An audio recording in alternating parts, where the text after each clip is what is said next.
This young teacher, Mr. Kojo, entered an African village full of beautiful girls with just one apparent goal: to guide them and secure their futures.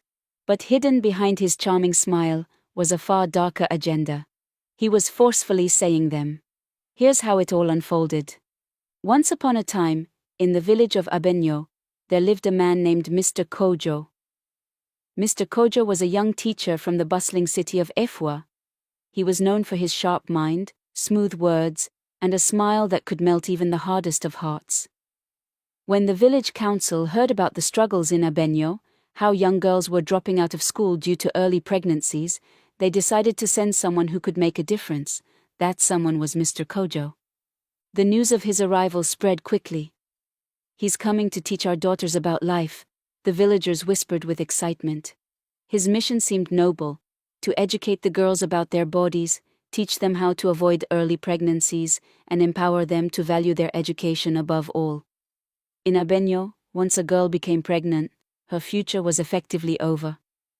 Her school books were closed forever, and she was married off to the man who had claimed her innocence. When Mr. Kojo arrived, the entire village gathered to welcome him. The elders, dressed in their finest traditional robes, stood beneath the great baobab tree. Nana Mensah, the oldest and most respected elder, stepped forward to speak. "Teacher Kojo," he began, his voice carrying the weight of tradition, "you have come to save our daughters. They are like delicate flowers, caught in a storm. We need you to guide them and protect them." Mr. Kojo nodded solemnly. "I am here to help," he replied. "I will teach them to avoid mistakes that could shut the doors to their future. They will learn to stay safe, to choose wisely, and to prioritize their education above all." The parents sighed with relief, their hearts swelling with hope. Too many dreams had withered in their village, and they believed Mr. Kojo was the blessing they had prayed for. But as the villagers celebrated, no one noticed the glint in Mr. Kojo's eye, a spark that hinted at the secrets he kept buried behind his charming demeanor. Mr. Kojo quickly became the talk of Abenyo. His teaching methods were unlike anything the girls had seen before. He was patient, never raising his voice or scolding them. His lessons felt like stories, unfolding with every word, and captivating his students like the threads of a magical spell. He held his classes beneath the big mango tree in the schoolyard. The girls, seated on wooden benches, hung on to his every word as he spoke about things they had never dared to discuss. "A condom," he explained one day, holding one up for them to see, "is like a shield. It protects you from the dangers of carelessness." His voice was calm, but the weight of his words made the girls nod in understanding. "Your education," he continued, "is your greatest treasure. Never let anyone take it away from you." The girls were eager to go to school again, their faces lit with curiosity and hope. "This Mr. Kojo," the villagers whispered, "is a gift. Look how he inspires them." But the admiration wasn't one-sided. The girls began to see Mr. Kojo as more than just a teacher. His kind words, his warm smile, and the way he made each of them feel special, stirred feelings they didn't fully understand. They trusted him completely, like sheep following a shepherd, unaware of the wolf hiding in plain sight. At first, Mr. Kojo's actions seemed harmless. A gentle touch on the shoulder here, a playful compliment there. "You're very bright," he would say to a girl, flashing his disarming smile. "You'll go far someday." His charm wrapped around them like a soft blanket, comforting and reassuring. But soon, his intentions grew darker. One sunny afternoon, after a lesson on the dangers of unprotected sex, he clapped his hands to gather the girls' attention. "Now," he said, his voice firm but friendly, "you've all listened well.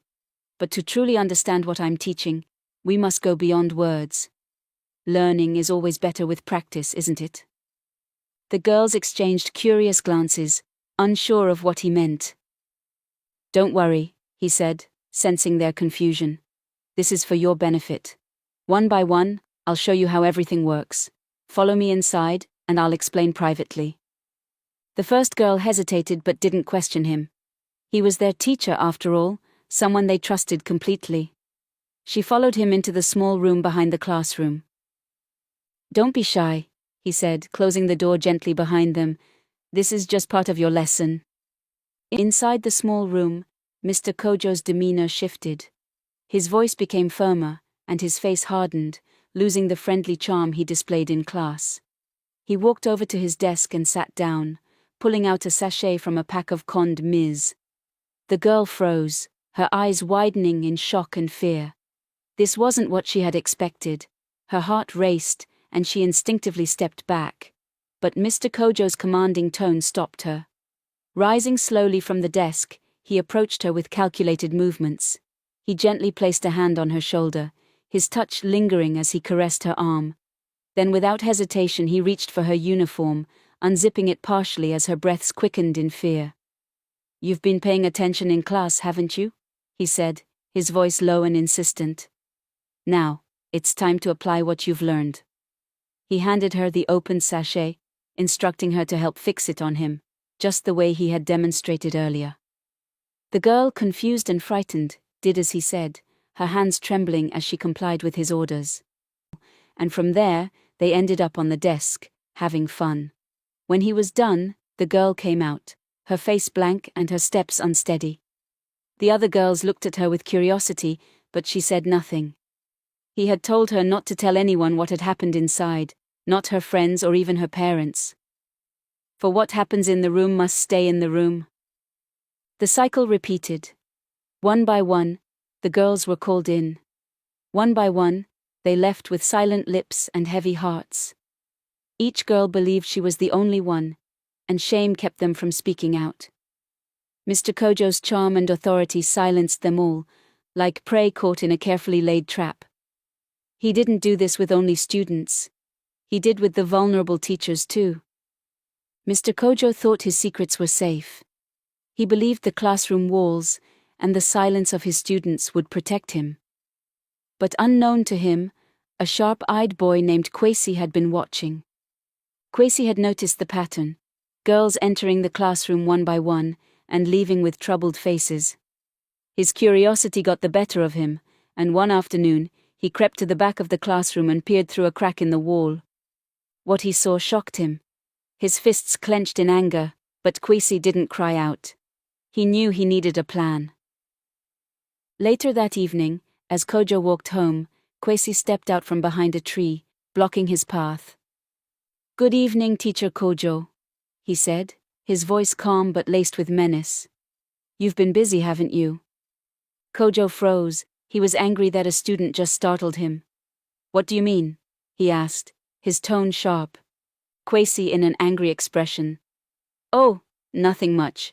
Just that I saw you today, you and the girls. Very interesting lessons you're giving."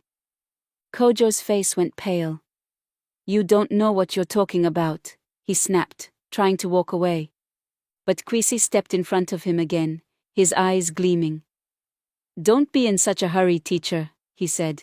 "You see, I know how to keep a secret. But secrets have a price."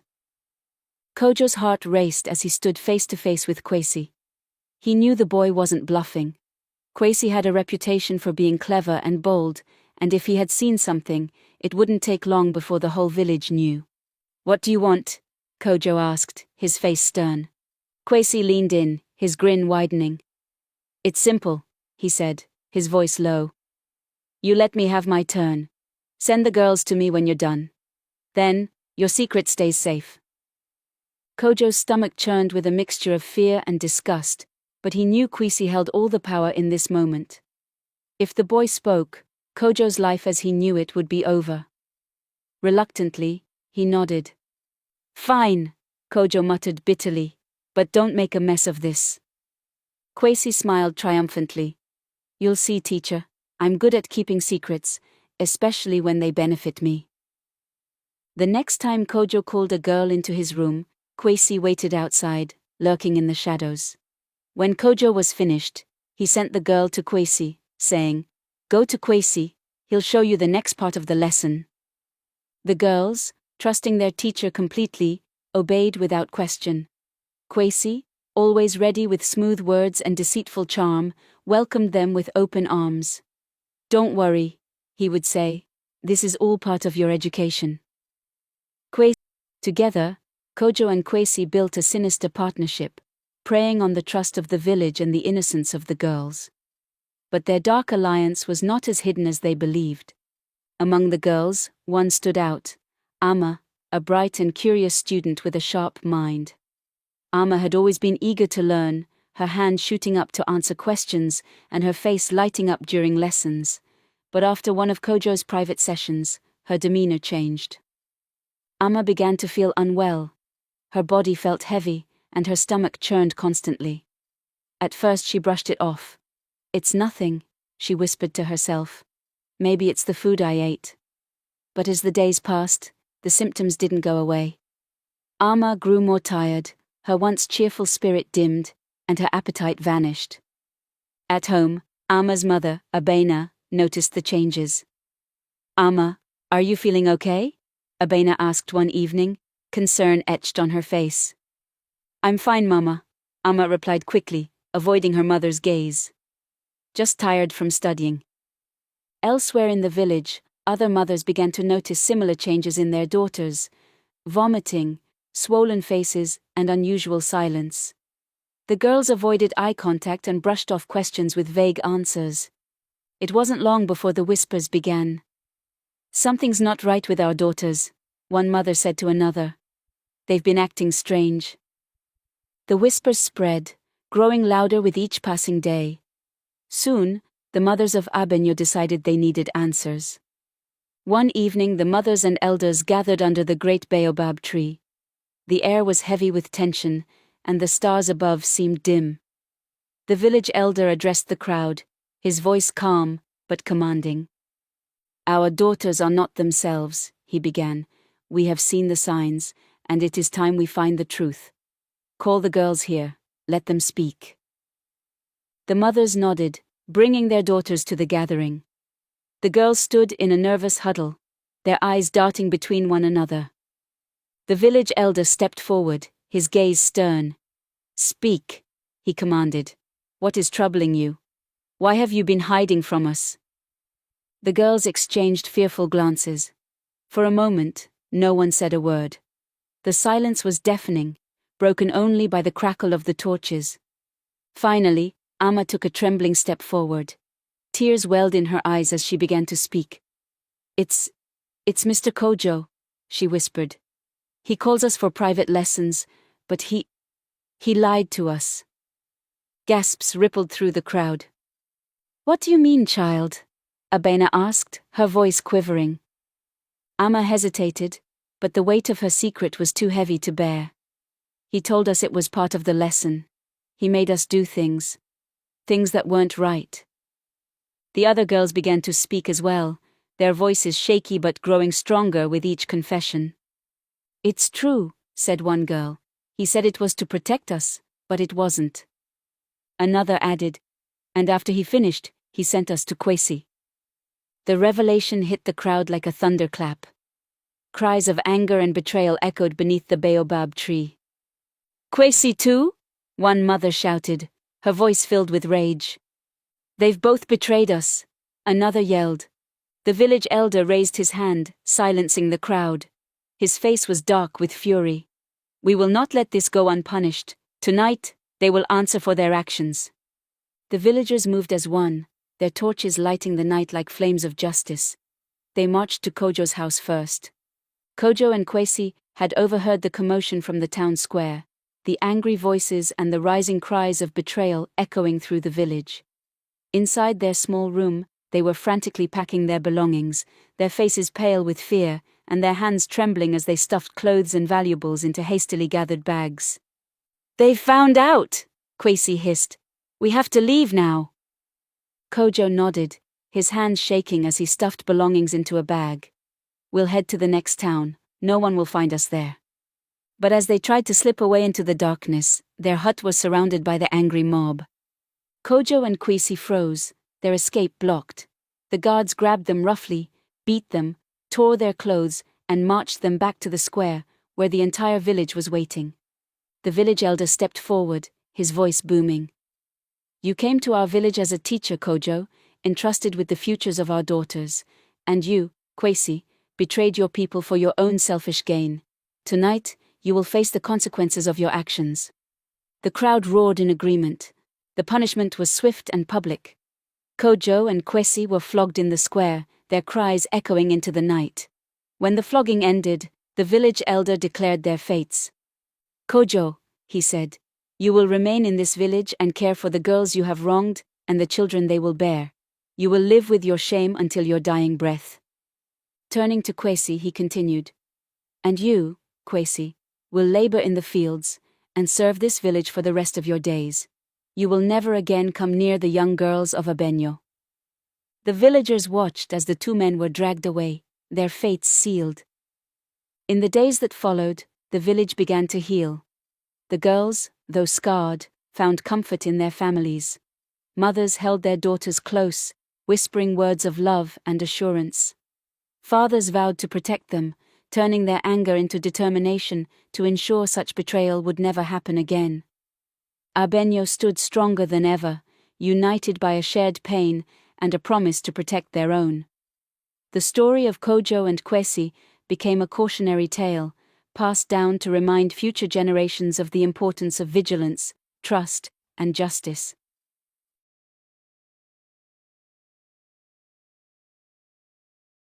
It is widely believed that some women carry curses, and any man who goes near them is in trouble.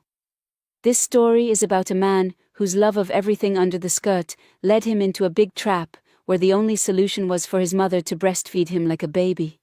In the ancient kingdom of Ilasanmi, where rolling hills met vast farmlands and traditional beliefs ran as deep as the rivers that carved through the land, there lived a man named Adebayo. Tall and graceful as an iroko tree, with eyes that sparkled like morning dew, Adebayo carried himself with the confidence of someone who believed the world owed him everything. From his earliest days, Adebayo's extraordinary charm had been both a blessing and a curse.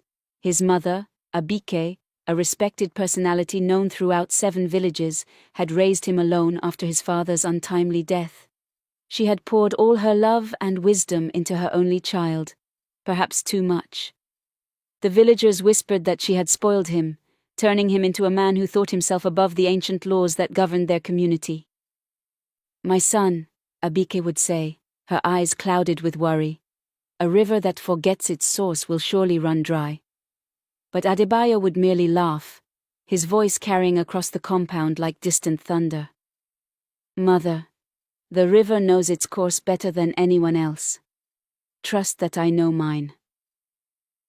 Adebayo's talent for trade had made him wealthy beyond measure.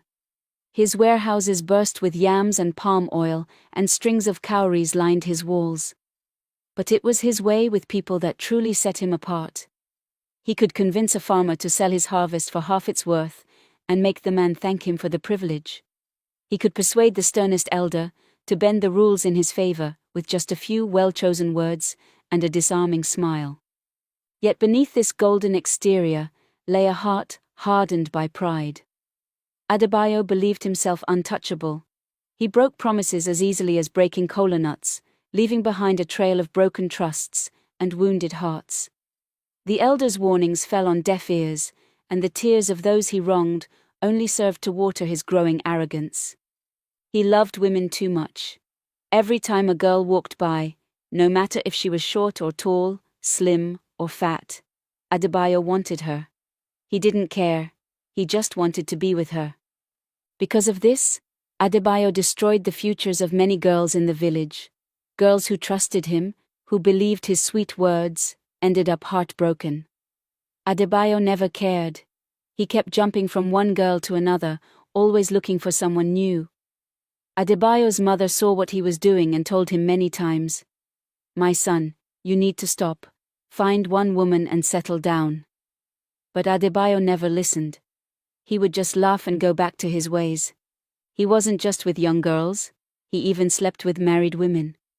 Adebayo didn't care about anyone but himself, and so Adebayo kept going from woman to woman, never stopping, never thinking about the trouble he caused. Among those who suffered from Adebayo's deceptions was Folami, daughter of the village's most powerful diviner. Unlike the others who had fallen for Adebayo's charms, Folami was different. She could see the darkness that lurked behind Adebayo's flirty smile, but even this knowledge couldn't protect her heart from his carefully woven lies. Their courtship began during the New Yam Festival, where Adebayo had orchestrated a grand display of his wealth. He had hired the best drummers from 3 villages and donated enough palm wine to float a canoe. As the celebrations reached their peak, he approached Folami with a humility that would have fooled even the wisest of elders. "Your beauty puts the evening star to shame," he told her, his voice soft as silk. "I have watched you from afar, knowing I am unworthy of your attention. But if you would grant me just one dance, I would count myself blessed among men." Folami knew better. She had seen the string of broken promises he left in his wake, had consoled friends who had fallen prey to his charms. Yet something in the way he looked at her that night made her wonder if perhaps he was capable of change. Against her better judgment, against the warnings of her inner sight, she accepted his hand. Their romance blossomed like udala flowers after the first rains. Adebayo showered her with gifts, the finest lace from Lagos, gold trinkets from traveling merchants, and promises as abundant as sand on the shore. For the first time in his life, he seemed to have found someone who could match his wit and challenge his thoughts. But old habits die hard, and Adebayo's true nature could not stay hidden forever. Even as he courted Folami, his eyes and heart wandered. He convinced himself that these small indiscretions meant nothing, that as long as he intended to marry Folami, his other dalliances were of no consequence. What Adebayo didn't know was that Folami's father, the great herbalist Babajide, had been watching closely. Through his divinations, he had seen the pain his daughter would suffer if she married Adebayo. Yet he also saw something else, a possibility for transformation, if only the right circumstances aligned. One evening, as Adebayo made his way to meet another conquest, he encountered an old woman at the crossroads. Her clothes were tattered, her feet bare and dusty. She begged him for help, claiming she had lost her way home. "Grandmother," Adebayo said with his usual charm, "I would love to help, but I have an urgent appointment. Perhaps you could wait here until another traveler passes?" He offered her a few cowries, more to ease his conscience than out of genuine concern. The old woman's eyes flashed with an inner fire. "You see an old woman in need, yet you choose to pursue your own pleasures. Very well, Adebayo, son of Abike. You have made your choice, and now you shall face its consequences." Before Adebayo could respond, the old woman transformed into a brilliant ball of light, revealing herself as Folami's father in disguise. Babajide's voice boomed across the crossroads. "You who have toyed with the hearts of others shall now learn the weight of your actions. Until you understand the value of truth and loyalty, you shall be cursed with the inability to deceive." A strange sensation washed over Adebayo, like cold water running down his spine. He looked at the woman nervously, but convinced this was some simple trick. But when he tried to continue to his rendezvous, he found himself physically unable to move in that direction. His feet, as if possessed by a will of their own, carried him straight home. The next day, Adebayo discovered the true nature of his curse. When he tried to tell even the smallest lie, his tongue would tie itself in knots, and the truth would spill out instead. In the marketplace, when a trader asked if he thought the price was fair, Adebayo meant to say yes, but instead blurted out, "Your prices are robbery, and I've been cheating you far worse for years." His carefully constructed world began to unravel. Business partners discovered his past deceits.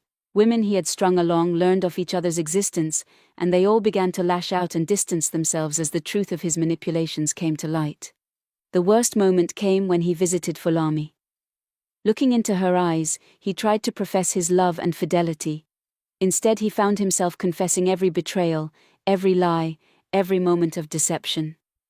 Folami listened in silence, tears streaming down her face, before turning away without a word. Desperate, Adebayo sought help from every source he could think of. He consulted diviners, offered sacrifices, and begged for mercy. But each one told him the same thing. The curse would remain until he truly learned its lesson. His mother Abik, watching her son suffering, felt her heart break. Yet she recognized this as the medicine her son had always needed. Sometimes, she told him, the bitterest herbs bring the most powerful healing. Months passed, and Adebayo's wealth dwindled. Without his ability to deceive and manipulate, his business suffered. Former friends avoided him, and potential lovers fled from his brutal honesty. He found himself truly alone for the first time in his life. It was during this period of isolation that Adebayo began to change. Without the option of lying, he was forced to confront the person he had become. He spent long nights reflecting on the pain he had caused others, the trust he had broken, the lives he had disrupted. One day, while sitting under the village's ancient Iroko tree, Adebayo encountered a young boy struggling to carry a heavy load of firewood. In the past, he would have walked by, perhaps offering smooth words but no real help. This time, without thinking, he stopped to help the child. The simple act of kindness awakened something in him. Over the following weeks, Adebayo began to use his enforced honesty not to hurt, but to heal. He made amends where he could, returned what he had taken unfairly, and slowly began to rebuild his reputation, this time based on truth rather than deception. The transformation wasn't easy. Many refused to believe he had changed, and some took advantage of his inability to lie to settle old scores. But gradually, people began to notice the difference. The arrogant smirk was replaced by a genuine smile. The manipulative charm gave way to sincere concern for others. Word of his change reached Folami, who had been watching from afar through her gift of sight. She saw the genuine transformation in his heart, the way the darkness that had once clouded his spirit was slowly being replaced by light. One evening, exactly a year after the curse was placed, Babajide called Adebayo to his compound. The great diviner had been monitoring Adebayo's progress through his divinations, and had seen the profound change in his character. "You have learned what I hoped you would," Babajide said, his voice gentle but firm. "The curse was never meant to punish you, but to free you from the prison of your own making. Tell me, Adebayo, what have you learned?" Adebayo thought carefully before responding. "I have learned that truth, though sometimes painful, is less heavy to carry than lies.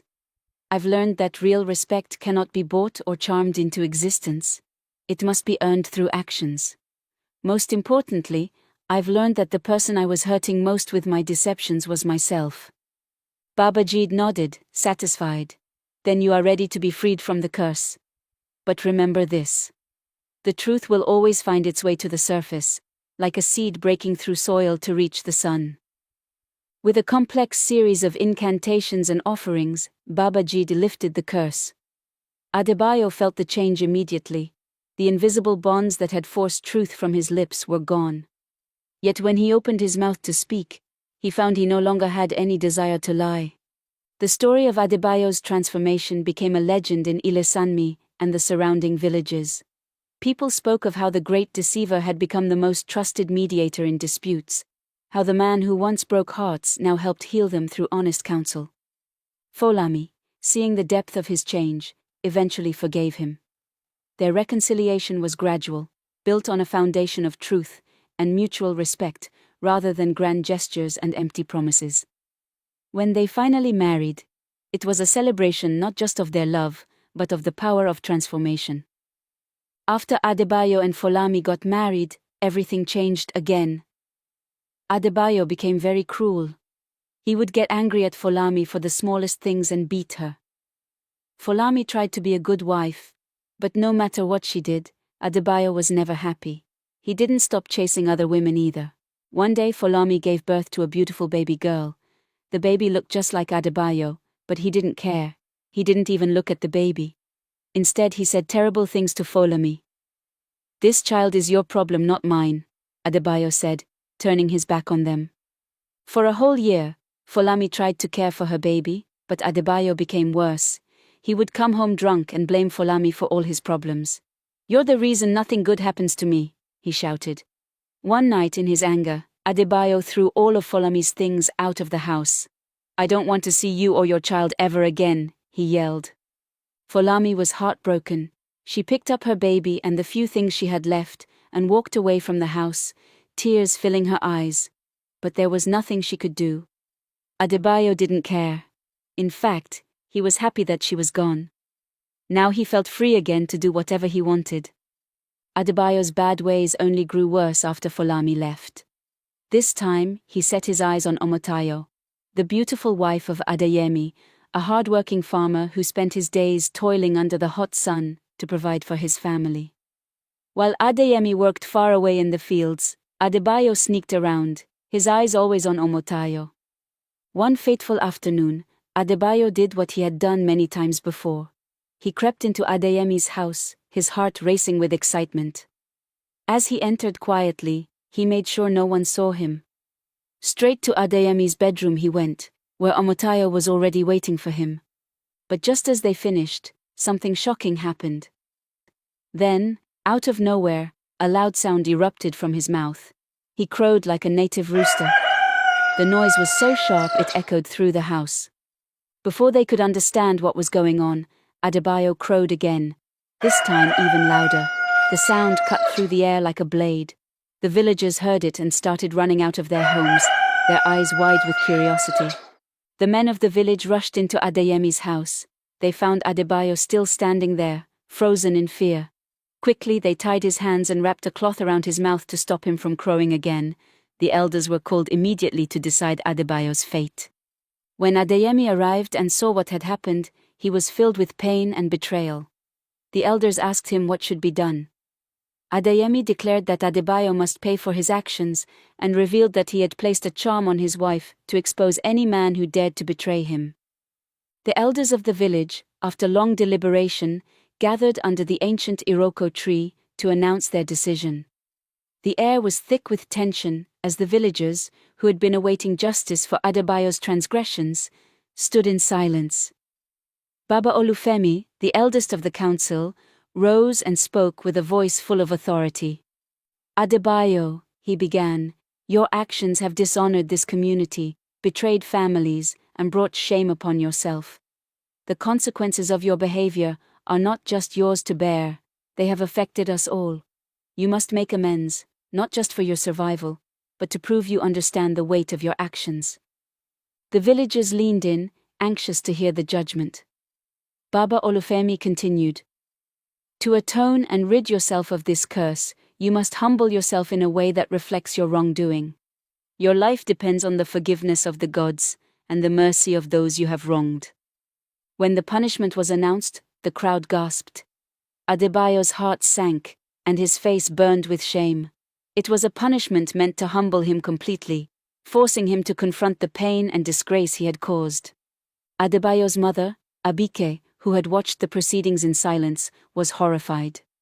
"What kind of punishment is this?" she demanded. Her voice trembled, not with fear, but with sorrow.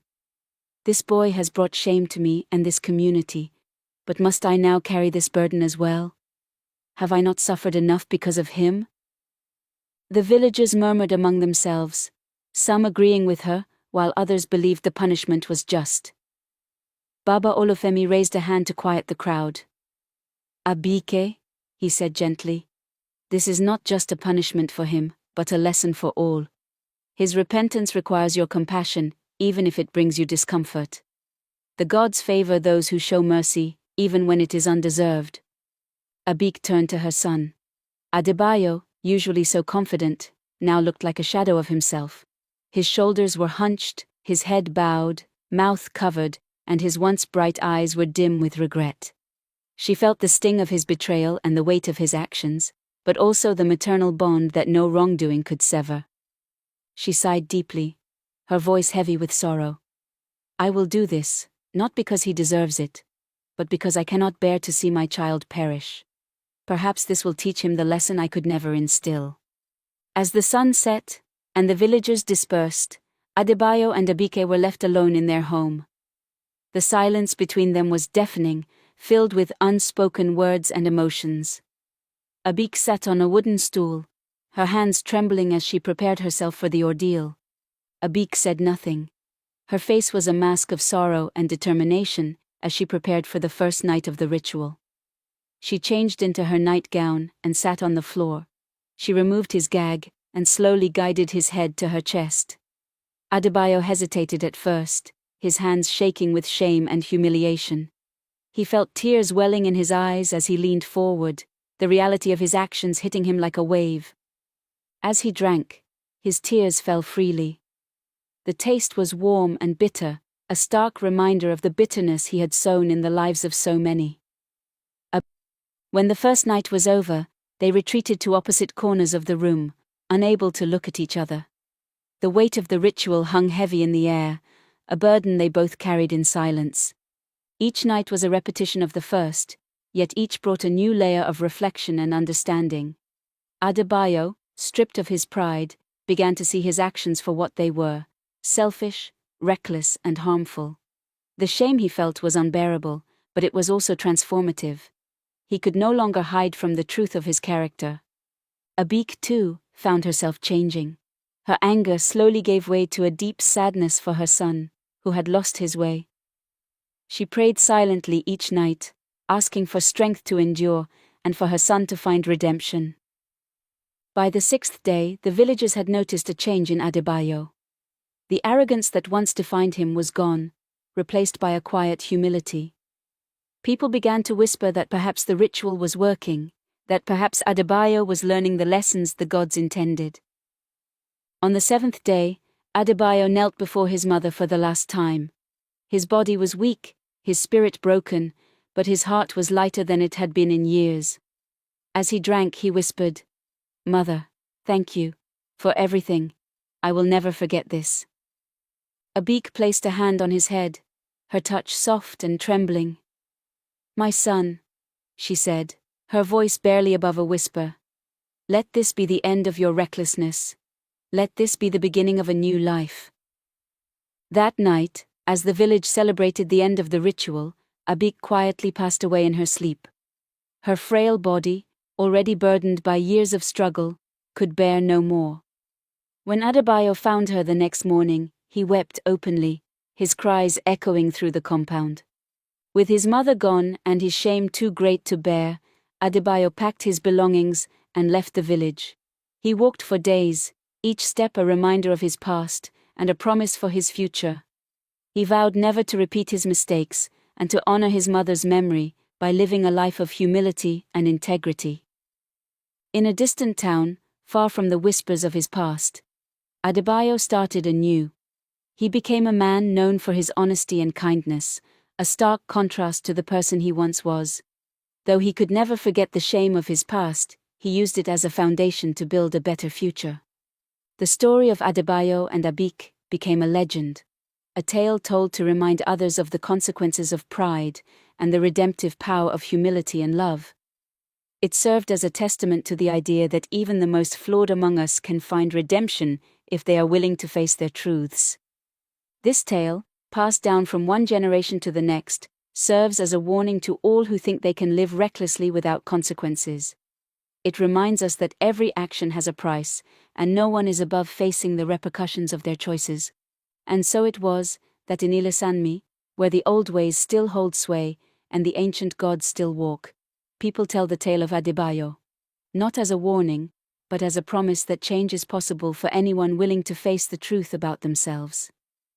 They say that on quiet nights, if you listen carefully near the old Iroko tree where Adebayo first began his transformation, you can hear the whispered reminder that the greatest power we possess is not the ability to deceive others, but the courage to be honest with ourselves. If you enjoyed this story and would love to hear more captivating tales like this, please don't forget to like this video and subscribe to our channel. Your support helps us bring you even more amazing stories. Hit the notification bell so you never miss an upload. Thank you for watching.